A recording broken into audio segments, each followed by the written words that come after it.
Brian Fisher, and welcome to our first podcast of the season, of the off season, I should say, in which we'll be ranking those players who've managed 5 or more starts this season. This is our first of 2 such podcasts, as I've said, and we're focusing on this one on the defenders. To assist me, I have 2 guests: Dave, my fabulous, uncomplaining podcast editor; James, the creator of the modern Hoops and Dreams forum. So welcome to you both. Thanks for having us on. Right. I'll introduce each player, and each of us will then provide a ranking, possibly with some justification too, just a quick brief idea of why. So as we said, defenders first, but look out for our second podcast in a couple of weeks when we'll be rating the attackers as well. I should add that your feedback, as usual, is always welcome, whether it's on the Hoops and Dreams forum forum site or whether it's on the YouTube channel. So please come in and contribute. We always are grateful for your feedback. So let's start with the goalies. Dieng, Dave, what's your feeling? So I've gone high on Dieng. I've gone 8 out of 10 for Dieng for the season. Okay. I think he's been really good for us. I think we've really missed him when he was out injured. I just think he's been a big part of our good times this season. How he plays out from the back, how he deals with set pieces. I think he's had a really good season. James? Yep, 8. Genuinely, I've gone with 8 for Dieng. I think that the last Swansea match epitomises why he's so important to us, because without Dieng, with any of those replacement goalkeepers, we're either 1 or 2-0 down in that match. He makes that save at the start of the second half with his foot, it didn't even get the attention it deserves. What a great save that was. Made the one in the first half. We're 1 or 2-0 down, but we end up winning that match 1-0. And he's so important to how we play, to how we defend, everything. And 8 out of 10. The only reason he's not higher probably is because in the start of the season he was making a few mistakes that he didn't make last season. But overall, he's so important, isn't he? Yeah, I mean, it's the mistakes that I dropped him back from 8 to 7, because I felt that, as I think I've said before, he actually, for me, does not dominate his goal area as much as he should. He's not as vocal as he should. I don't think it's in his nature, perhaps, but he needs to become a bit more dominant, a bit more aggressive in there, and tell the guys, this is mine. This is my ball. I'm going to take it, and avoid any confusion on that. So I've gone for 7, but you're 8. I can fully understand. Marshall,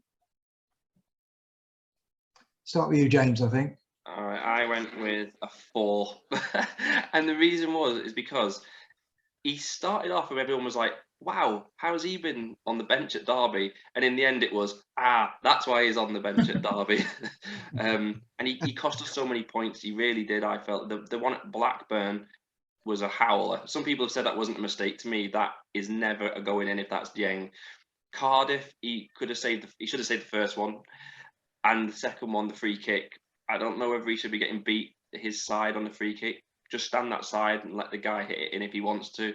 And Barnsley as well, the one that no one ever seems to criticise him for this, but the guy scored from like 25 yards and it went kind of through him again. You add those points back on, we're probably not that far outside the top 6. He did make some glaring errors for me. I know he went down heroically against Nottingham Forest with the hamstring and was still diving around and stuff, but he made too many big errors. So I went for a 4. Dave? Yeah, I went with a 5, slightly more generous. I thought he started really well, like you say. To come in against, I think West Brom was his first game. He played really well, and he made a big difference. But like you say, he made some clangers towards the end. That Cardiff game felt like the beginning of the end when we lost that one, and he really should have saved the first one, even though it was a foul on Dickie in the build-up. You can't let that sort of go in. And then even at Luton a week later, even though we won, you give away a really soft goal. Not great. I'm not surprised they've released him, to be honest. I was going to say we've released him. I've gone for 5 as well. I felt coming in as cover for obviously for Dieng, he seemed to do well at the beginning, but he didn't really adapt to our way of play either. It's not natural for him, I think, to be a ball player anyway. So fair enough. So 5. Okay. This brings us on to another replacement goalie, Westwood. James? I found he was the hardest one of all the players on our list to rank because most of them have made 10 to 15, 20 appearances. He's only made, I think, 6 appearances, didn't he? Mm. I just went with a 5 because it was just in the middle. It was hard to rank him. He only really made one big error that I thought he was just exposed for all the other goals. The one error was at Sheffield United away, from the corner. I really felt he should have saved that. The guy kind of scuffed it from the edge of the box and it just seemed to go through him. But apart from that, he didn't do too much wrong. But so I just went for the 5. Yeah, you've gone for on him 1 more point than Marshall, so I understand the logic of your progression. Dave, what about you? Yeah, I did the same 5 for Westwood. He didn't make any major errors, but he just wasn't that great either. I thought with the ball at his feet, he really struggled, and that kind of affected how we could play out from the back. So yeah, not great. I think we only won 1 game with him in the side as well, so that kind of counts against him a bit. But Okay. that's not really his fault. But yeah, he came in at very short notice, and I thought he adapted very well to our play. If I remember rightly, he came in and did 1 training session with the lads and was then out playing, which is pretty impressive that he did as well as he did. And I also thought he was good at dead ball cover. He really did seem to be far better than Marshall at this. So I went with the 6 for him. So perhaps I'm not as mean as you two.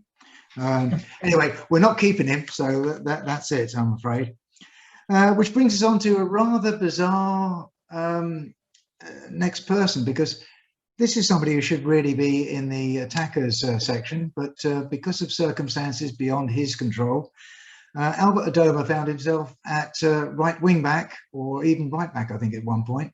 In this topsy-turvy season of injuries, he did actually very well at right wing back, I think. I was really surprised how well he did. And in fact, he rarely played in his proper position, but he still managed to shoot up the wings and use it to good effect. So I went with a 7 for him. Dave? yeah, I love Adomah. I went with 7 as well. I think from the start of the season, I was at the Orient Cup game and we won on penalties and he was dancing with the fans afterwards, and it was just, I just fell in love with him then. It was like, here we go. I just love him. He's so infectious. I think he's done really well considering he's not a wing back. I think he's played pretty well. I mean, he had a dip like everyone has towards the end of the season. You know, his final ball kind of let him down a bit, which was his strong point earlier on. But overall, he's had a good season, really, to be honest. I suspect at his age, racing down the wing, all that extra distance to make the final delivery, that's probably the reason why they weren't as good as they should have been. Yeah. We've both gone for 7s on this. James? I feel a bit harsh now. I'm not going to change my ratings after listening to you two. I went with a 6. I started everyone on a 6 and tried to work them up or work them down. And I felt with Adomah, he had some good performances, but there were some other matches where he looked like he was a spent force and he looked like he was running through treacle and things like that. So one match he'd be popping up with a header. And then the next match he'd be like, what's happened to Adomah? He can barely get moving. So yeah, I went with a 6. I feel a bit harsh now though.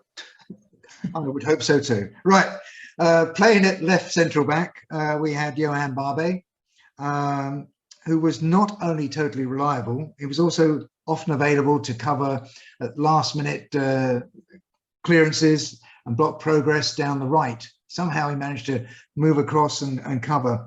Plus it also great diagonal crosses. So he will be sorely missed if he goes. I'm pretty sure on this. And I've gone for an 8. So James? Yeah, I went for an 8. Yeah. Oh, good. If he doesn't sign a new deal, we've made a massive error. I don't understand the logic of us not talking to him. Why can't you talk to him even if you don't want to talk to some of the others? He's been first name on the team sheet for basically 3 years. What are we doing there? He's been really, really steady, hasn't he, as well? He's cut out all those errors that he used to make sliding in or trying silly passes and stuff. He's just become such a dependable player. 8 all day for me. Yeah, back 3 suits him, I think. Really does. Okay, and Dave? Yeah, Phil House, I got 8 as well for him. Oh, I think he's had a really good season. Like you, James, I baffled as to why they haven't tied him down. I mean, at Swansea, he seemed to be waving goodbye at the end as if he was leaving.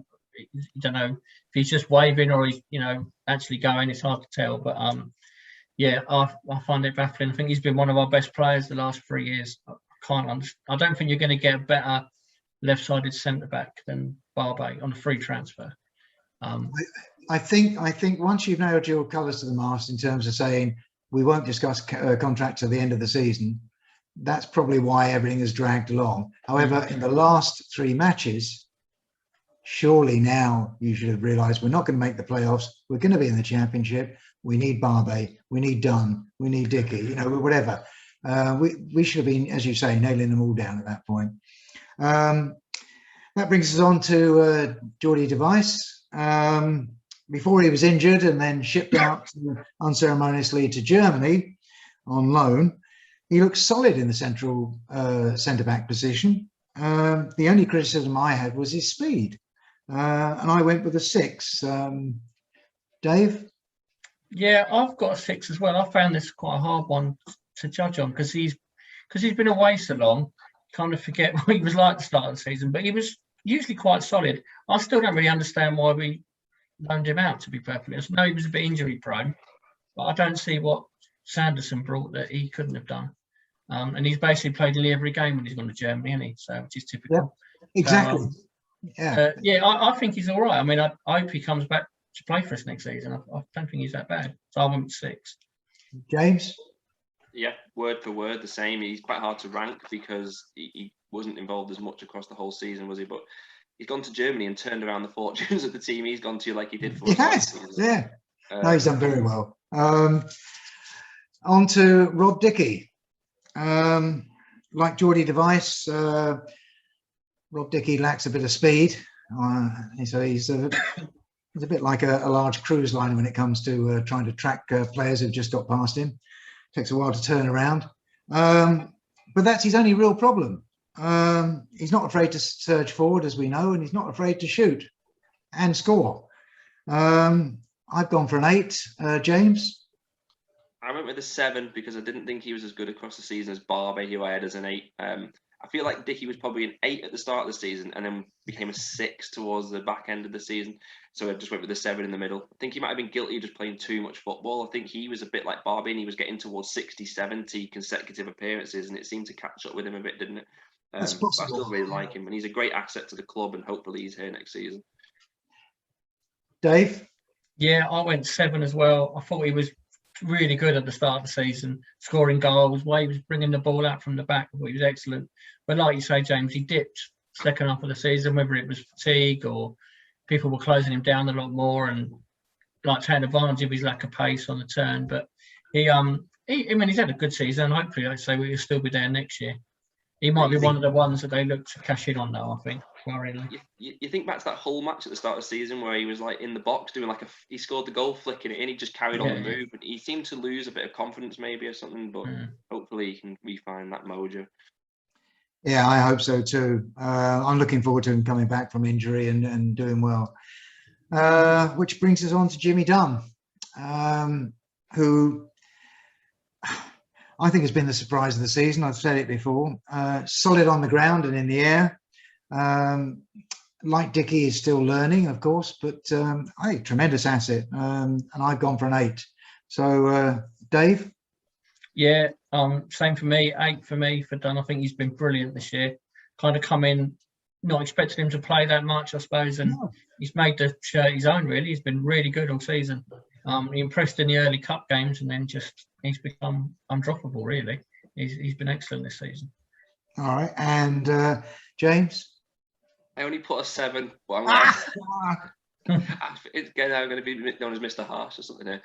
I feel like he made a few mistakes for goals that he got away with. He did a few fresh air kicks or missed controls in the box and the ball bounced to players and they scored. It did happen a few times.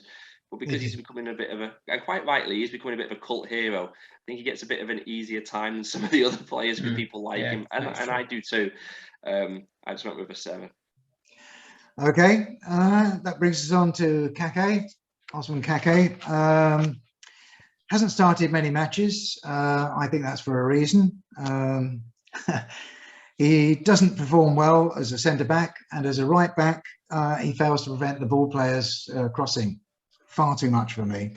And that's why I don't think he's championship-level player. I think he's League One. So I've gone for a 4, but I suspect you guys are going to have a better opinion of him. Dave? I went 5 across the season. I think he's okay as a backup defender. You're in trouble, I think, if you're making him your main starter at either right back or centre half.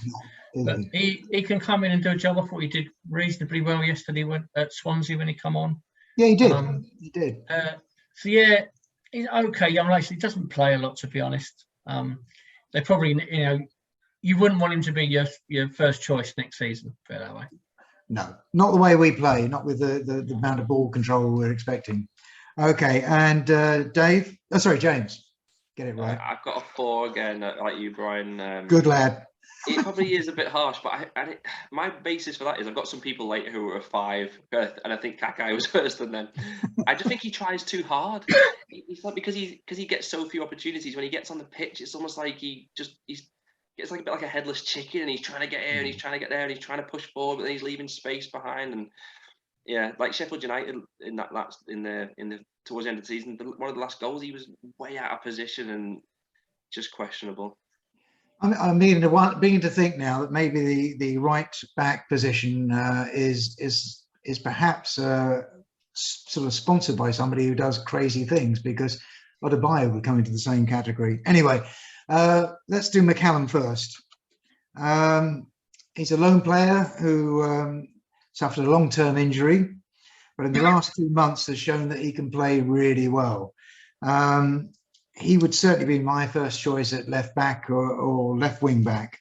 And that's why I've gone for a 7. James? I'm going to stick with what I've got, and I had a 5. Good. Right. I'm not as big a fan of McCallum as everyone else seems to be. And I'm a stat man. So Lee Wallace, we get a point more a game when Wallace plays than McCallum. And that's I can't believe that. So, I've never been able to believe that. And I feel like he's like a young wing back. He doesn't ever try and beat a man. I'm not that impressed with him. I genuinely wasn't. I know he actually had his probably best couple of games were the last few games of the season. Yeah. Earlier in the season, I wasn't impressed when he was coming in. I gave him 5. He was getting overwhelmed at times, I know. And Dave? I went 6 for him. I think he's got better as the season's gone on. Like I say, he's finished the season quite well. But I don't think you can go any higher than that, given that he had a long spell out injured. And I thought he started quite slowly as well. He wasn't really involved much in the first couple of weeks of the season. But I think he's got promise. I mean, if they can maybe get him again on loan next year, I wouldn't mind that. Not sure they'll be able to, but I think he's done okay. Yeah, I've no idea if there is a deal in the making there. Who knows? Which brings us on to the other right wing back or right back, Moses Odubajo. Moses drove me mad initially with his tendency to overcomplicate his play. We were talking about Kakay earlier. I think Odubajo must be the master at this. But in recent games before his injury, he actually kept to the basics and was doing really well, I thought. He was suddenly becoming the player that we saw in pre-season and actually was delivering then. But because of his complications with his play, I've only gone for a 6. Dave? Yeah, I went for a 6 as well. I thought he started quite poorly. I remember a game in February at Barnsley where he was just awful. Everything he tried went wrong. I felt bad for him by the end of the game. But he's done really well since then. He's stuck to it, either on the left or the right. I think he's played pretty well. It's a shame he got injured. Yeah. I assume I know they're talking about potentially keeping him on, but I'm not sure they will. So yeah, I went with a 6 for him. Okay. I mean, this is half the trouble. We don't know what's going to happen when the new manager comes in. Yeah. Anyway, right. So that brings us down to Dion Sanderson. Dion was brought in as a loan to add pace to the centre backs. Well, at least that's what I thought. And in that respect, he delivered. But his performance really have been inconsistent. So I've gone with a 6. James? I would have given Odubajo a 6, by the way, just to keep complete. Oh, sorry, yeah. Did I skip you? Yeah, it's fine, don't worry. He was becoming an 8 towards the end of the season, very good, but the start of the season he was probably a 2 or a 3, so he's in the middle of 6. Dion Sanderson, 3, and he's lucky to get that. I am literally baffled what he even brings to the team. I don't even get me started on Dion Sanderson, to be honest. Really not a fan. He seems to actually believe he's better than what he is, and he needs to just knuckle down and concentrate on what he's doing. And he might become better, but I give him a 3 because I gave Kakay a 4. I thought Kakay was better than Sanderson, so I had to give Sanderson a 3. Okay, Dave, go for this. What are you going to do? Yeah, 4 for me. I don't rate him at all. I don't see what he's brought really. I'd rather have just given Connor Masterson a run or stuck with De Wijs. I see why they brought him in. He's got pace. He looked quite good at Birmingham, but he's just been so poor. And I found it baffling why they had that big game at Forest when they needed to win and they dropped Barbet and started Sanderson. I just thought I sent out the wrong message, really. And he was terrible on the night anyway, so it didn't know as though he come in and impressed. Yeah, really poor. I'll go with 4 with that one. Yeah, I mean, I'll be honest with you, we come back to the same thing about we don't know what's going on behind the scenes, whether they had to play Sanderson for some contractual reason. Because, there was no logic to it that I could see either. But there we go. Which brings us round to Lee Wallace. We already know he's going. But I think he's only going really because of his years. And because of his years, his lack of pace and his propensity for injury. If you add to that, I suppose, the fact that he's not a ball player who likes possession. He really doesn't. He's much rather pass back than move forward, which is one of our complaints about. Can't think who the heck it was now. I think was it Samfield we were muttering about. I've gone for a 5. Dave, what about you? I went with a 6, kind of the opposite to Odubajo. I thought he was really good the first half of the season. He was. And then kind of fell off a cliff a little bit the second half of the season, mainly due to injuries. I don't think it's kind of any fault with him. His age has probably caught up with him a little bit as well. For that 2021, for the whole year, he was one of our best players. We seemed to win a lot more games when he was playing than when he wasn't. But over the whole season, I think you can't really go much higher than a 6 for him, really. Okay, James? You can go higher than a 6 because I've given him a 7. No! Just again, because of what I said before, statistically, we're always a better team with him in it. I would have kept him as the backup. Get the new guy in as the new left back and have Lee Wallace as your backup rather than it being the other way around. He's dependable in my view. I know he, like Dave said, can't disagree that he did start to suffer with injuries and then you can't rely on him a little bit, but we pick up more points with Lee Wallace, a point more than Sam McCallum, who's 12, 13 years younger than the guy. So I like him, and I think he gets forward well for his age. Admittedly, he can't get back because he's so tired, but he got forward well, and a lot of our play earlier in the season was dependent on Wallace, Chair and Willock. They had lovely little thing going on between them. And that obviously got decimated as Willock got injured and Chair was away and then Wallace was injured. And I don't think that helped either. But 7 for Wallace. I liked him. Okay, that's good. Real mixed bag on that one, I must admit. 5, 6 and 7. Right. Okay. So we've run out of both time and players. So I'll end this podcast by thanking my 2 guests, Dave and James. And also reminding you that the next podcast that we're going to be featuring is Rating the Attackers. My name is Brian Fisher, and this was a Hoops and Dreams QPR podcast production. So thank you very much for watching. We know who we are. You know who we are. We are QPR.